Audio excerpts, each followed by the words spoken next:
Gods and goddesses in training, welcome back to the channel. It's Uncle Makara. Today we're talking all about why 99% of change makers are stuck in the same place. They're broke, they're not getting their results, they're, maybe they're coaches, maybe they're practitioners, whatever. And most of them are kind of spinning their own wheels, right? They think they're moving, but they're not.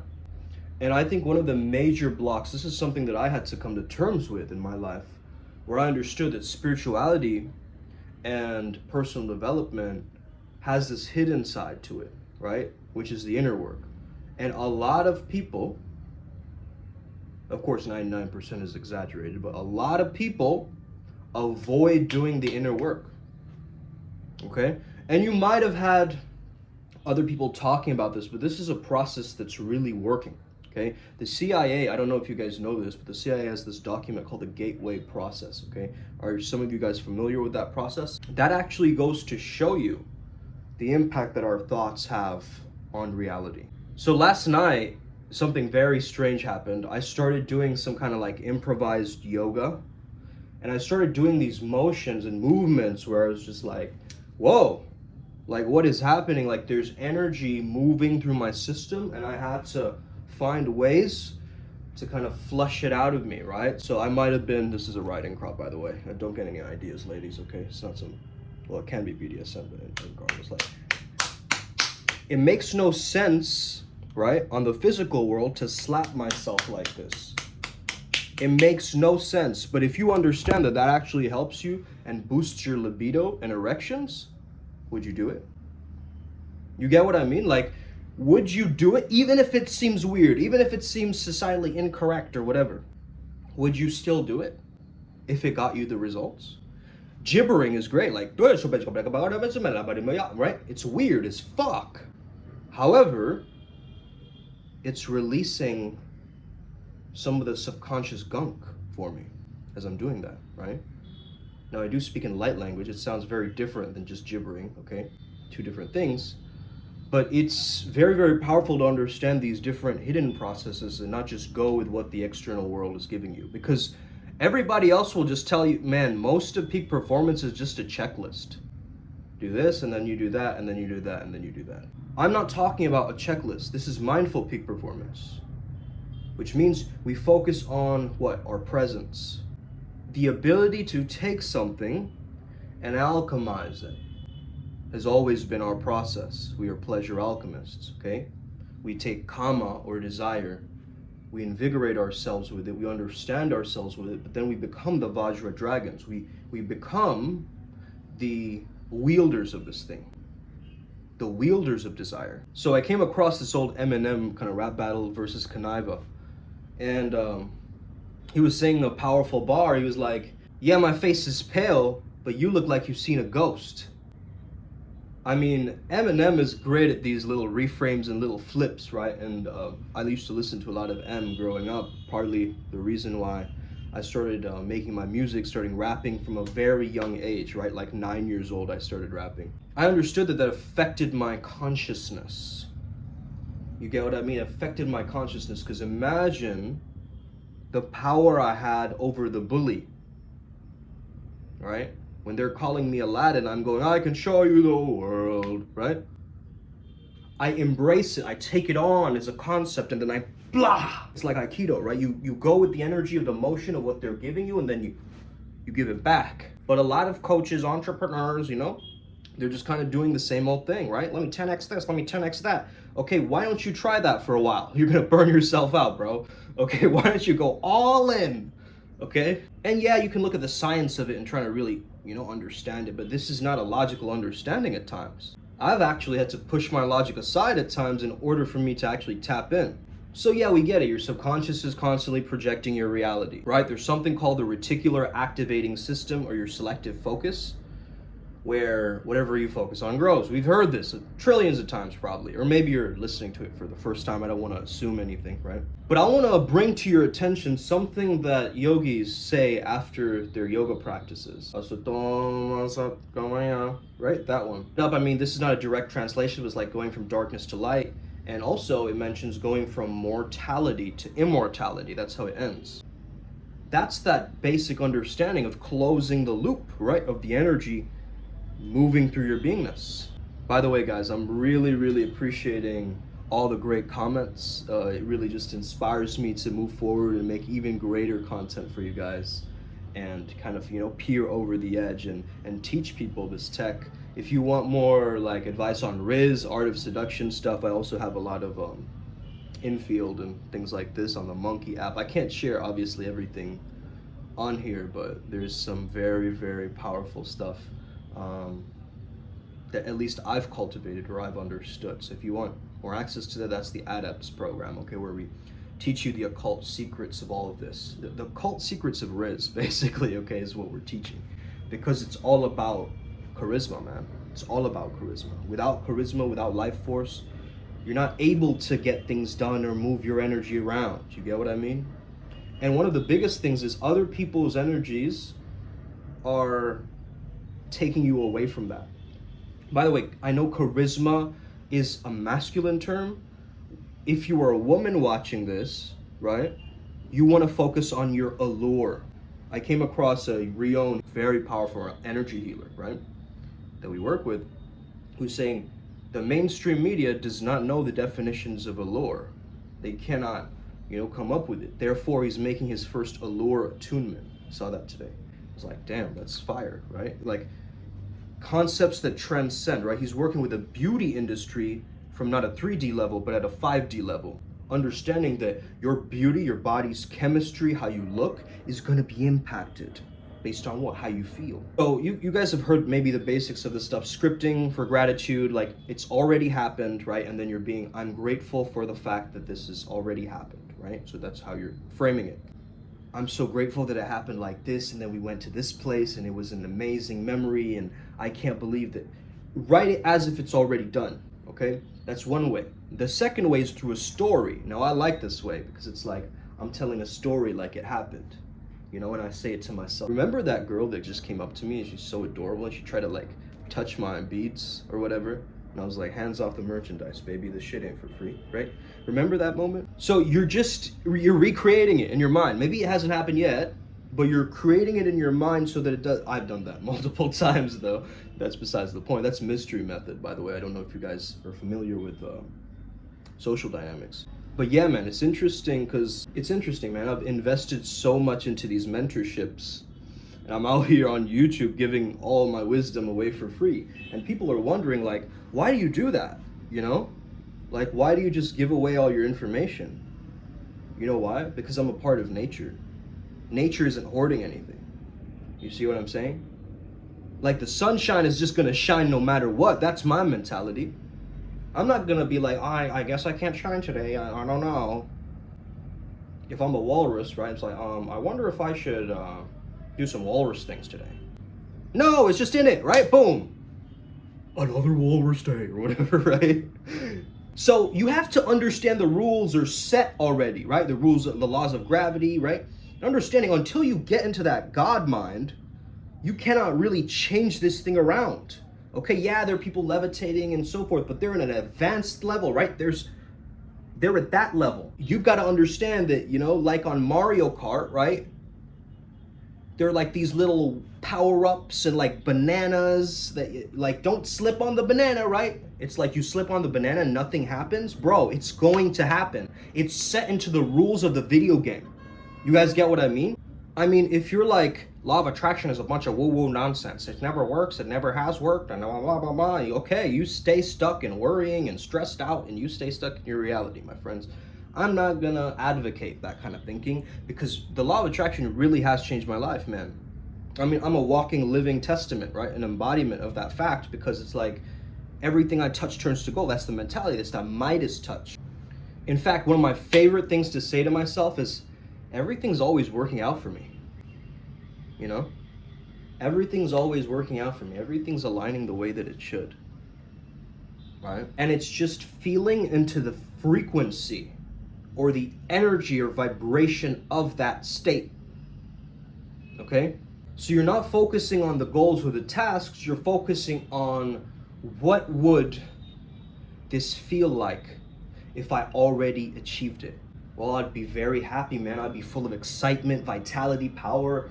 I would feel like I was the king of the world, in fact. I would feel like, nothing could stop me today. I'm on a whole nother level, right?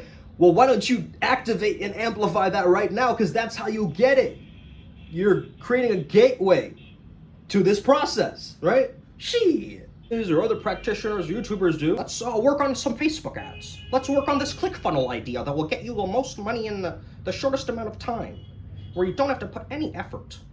Hey, I know as much as anybody else that if I want something, I'm gonna work for it, but I'm not gonna work my ass off for it. Right? My ass is mine, baby. Okay?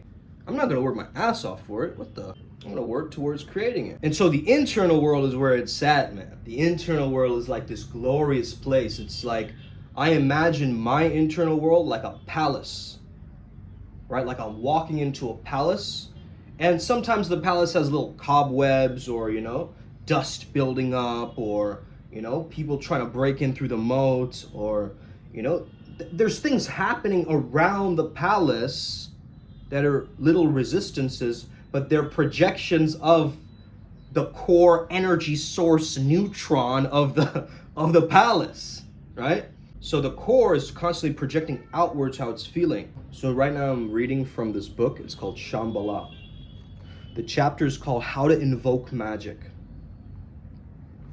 When you express gentleness and precision in your environment, then real brilliance and power can descend onto that situation. If you try to manufacture that presence out of your own ego, it will never happen. You cannot own the power and the magic of this world. It is always available, but it does not belong to anyone. Oof. Okay, that's it. So the idea is you're either riding on the donkey or the donkey is riding on you, bro. The more you struggle to gain the upper hand from that donkey, I need more speed, I need more aggression. You're not transcending that duality. This is the energy that's neither for you nor against you. It's the energy of Drala. In Tibetan, they say Drala. This is not some kind of a god or a spirit, though we do work with those at Primal Sutra, but it's more so the wisdom of your own being. Sometimes the Sikh communities or the Kundalini culture calls it the Wahaguru, the guru within. Connecting your wisdom of your own beingness to the power of things as they are. If you connect these two things, you discover the magic. And what is the definition of Drala? The energy beyond aggression, beyond force flow. To connect with the Drala, you need a gentleness and a receptivity. Do you think when the sun is setting up, right, it's being aggressive, trying to control itself to go up and rise in its power? Or is it just setting? It's naturally rising, right? This is what Drala is. You're transcending cowardice to manifest bravery. Because bravery is being without deception. Make a brave commitment to connect with the elemental energies that are all around you, earth, wind, water, fire. Gain the power and the strength to connect with that primordial wisdom that's laying dormant within you. So the first way is invoking external Drala. This is evoking magic in your physical environment. I have a lot of ritual objects, magical tools that I use. And this is something that I've understood very recently, because I live like an absolute vagabond, transient, person who's coming to me at a very right time, guys. Because I've been leaving my room messy for the longest time ever. But if I do that, I'm actually limiting the magic or the Drala. If your environment is chaotic and messy, you will not bring Drala in. Listen, I'm not talking about you need to study interior design for 4 years and then you have to, get the most limited edition rug that will cover your... Listen, that's not the way to go about it either. It's about creating harmony with your internal world. Imagine what your internal world looks like and try to project it outwards into your room. That's my advice to you. Okay, so if you're taking anything from this video today, try and see if you can incorporate that external Drala. Does your environment promote your discipline of a warrior? Some Native Americans in the Southwest, they used to grow vegetables in the desert sand. Now the soil on an objective level, on the rules of reality. I don't know why I do the Tate voice at times. This is funny to me, bro. Like, what the? Now, if you just throw a bunch of seeds in the soil, it's not gonna grow, right? But the Native Americans or Indians, they, not my kind of Indian, right? They've been cultivating that soil for generations. You guys get that? To them, it's like a sacred ground. This is what I'm talking about. The sacredness of your space externally.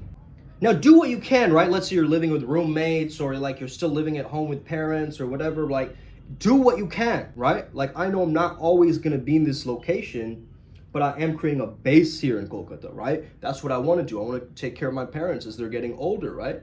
And I want to create that powerful impact, that ripple effect that I can create, not just for me, but my family, my tribe out there, Primal Sutra, all you guys, right? There's a select few people that engage with this stuff and really let it soak into their beingness, while other people, they just watch it. They're ninja watchers, right? They just watch it like, okay, yeah, I guess I'll learn something from this guy. Okay, cool. Now, let's move on to internal Drala. Internal Drala is like how you move the energy within your own body, the sacredness within your own internal world, which I was talking about. Do your head, torso, genitals, lower back, upper back, mid portion, all of this, right? Does all of this feel aligned and in oneness? When you hang your physical human body, right, what does it naturally want to do? Just notice that. That is actually your core wound, your bioenergetic archetype, okay, your character structure. Okay, so if you're leaning to one side, maybe you're lopsided. You're more left brain or right brained, right? Maybe if you're really lanky and tall, you have another structure. Everything that your body looks like right now is actually reflective of the mind. So you invoke this internal Drala by connection to your habits. How do you handle the details of the way that you dress, your style? How do you eat? How do you sleep? How do you drink? How do you fuck? Because when you dress well, you invite in this tremendous dignity. If your clothes feel too tight, they feel too constricted, then it's like going to constrict you, right? That's your internal Drala. You're basically guarding your suit of armor as a Shambhala warrior. Then it's your relationship with food, your diet. Your mouth is the cosmic gateway, right? You drink liquids through this, maybe you smoke through this. Imagine the aliens, right, came to Earth and they were like surprised at how much we use our mouths, right? Like unbelievable, guys, right? Wait, they're brushing their teeth and then they're eating something and then they're, maybe they're eating pussy and then they're, they're using mouthwash and then they're, sighing out with relief and then it's all mouth stuff, right? Mouth moving, like even me as I'm talking. Aliens or Martians would be very like, what the, right? Because I don't know, maybe they speak telepathically, at least from my connection to some of the channeled experiences from these starseed beings. They're definitely way more advanced than us, let's say. And so the way to sum it up is Drala is basically an appreciation of the external world and the internal world, okay? You're taking care of your temple within and the temple on the outside. And together when they match, it's smooth. You invite in this magical energy that can shift and change things around, man. You're going to create new space, right? A spaciousness, new vitality. This is what I have a vision for this, actually.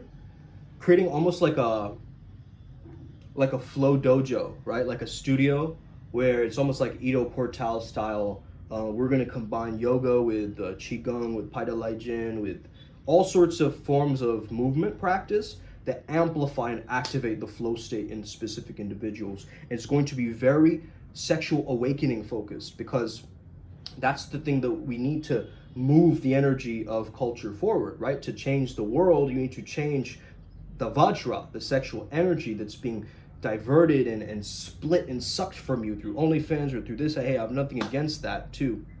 I'm actually speaking to an OnlyFans model currently who's going to do some modeling for Primal Sutra, but that's besides the point. I am telling you guys right now that you can either fight against this or you can actually timeline shift with this. You can fight against the resistance of the external world, or you can create it inside and harness that feeling and let it take you throughout the day, 6 times throughout the day, right? In these little 3-hour periods, these points, just keep and hold the imagery in your mind and really feel that, like you're already there, like you're already living it, right? Just get a feeling of that, and you'll start noticing little opportunities, possibilities, synchronicities coming in. Whoa, what? How did that happen? Wait, I just clicked on this video yesterday. Like, how do you know about that today? Basic, man. Attention, intention, and presence. Okay, that's your Trishul. Let's go. Okay, Upward Spiral Gang. May we never be the same again. I hope you have an incredible day. May the flow be with you. You already know what it is. We taking over. Uncle Makara out. Boom.